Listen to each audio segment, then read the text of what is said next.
Chungu cha mapenzi, episode 4, roho ya urithi. Ukipanda mti wa giza, usishangae kivuli chake kikikufuata hata kwenye mwanga. Kati ya uzima na upepo wa mauti. Hashim aliamka ndani ya pango la giza, mwili umefungwa kwa minyororo ya asali na damu.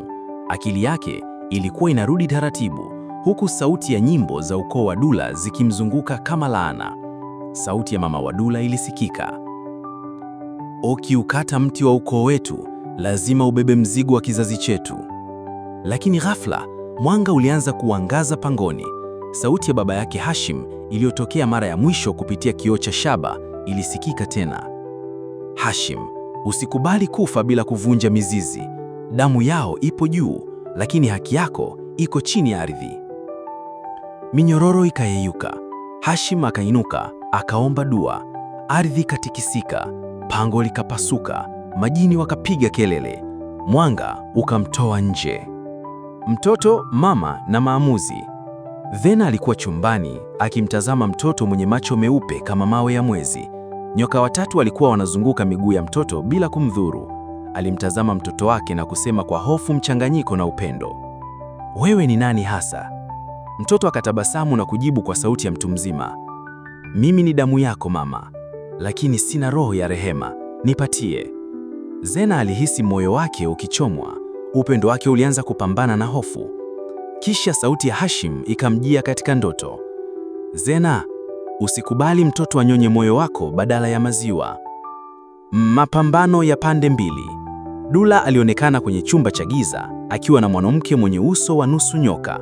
Waliandika jina la mtoto Lulzen, jina lililounganisha giza la baba na damu ya mama. Mara tu jina hilo lilipoandikwa, karatasi ikaungua na moshi wa bluu ukazunguka chumba.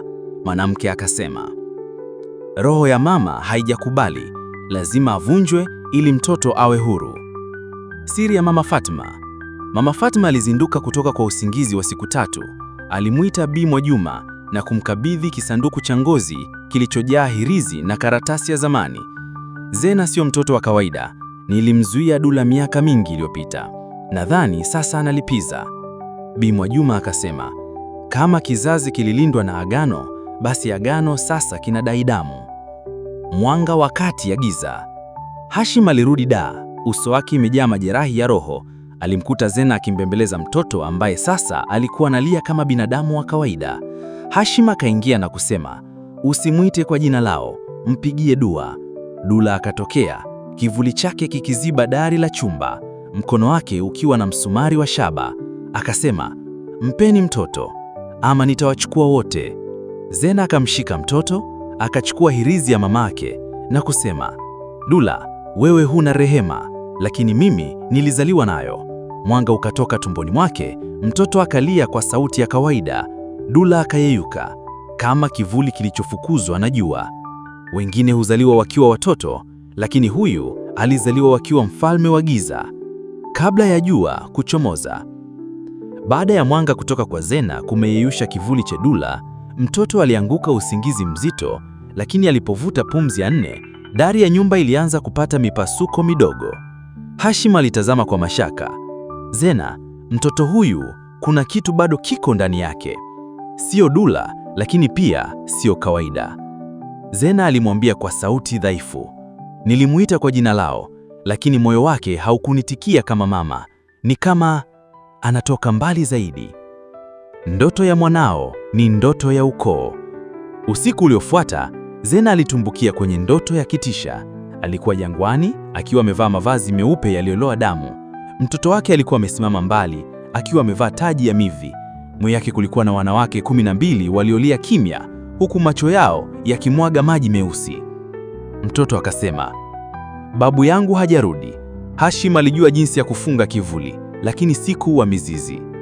Zena alijaribu kumkimbilia, lakini ardhi ilipasuka na nyoka wakamzunguka.